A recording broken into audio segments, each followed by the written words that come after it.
Hi, here we are. Look at the cricket season happening this year. Who's gonna be seeing each other? Saudi Arabia and South Africa, or Pakistan and India? We're gonna be looking at a fantastic season this year with the walking tours, airplane passing overhead. We're here at Hljómskálagarðurinn, and it's a fantastic moment. We just made some lovely tea, a nice cup of tea. I'm getting my cup here. Have a taste of this.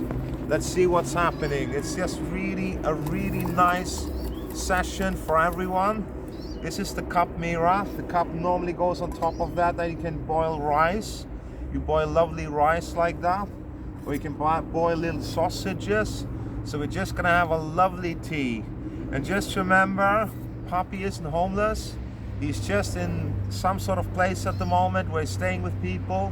We're going to have a fantastic Christmas. Congratulations with the Nutcracker and your fantastic little sister, Rosa Madea. So all the blessings from Reykjavik. Bye.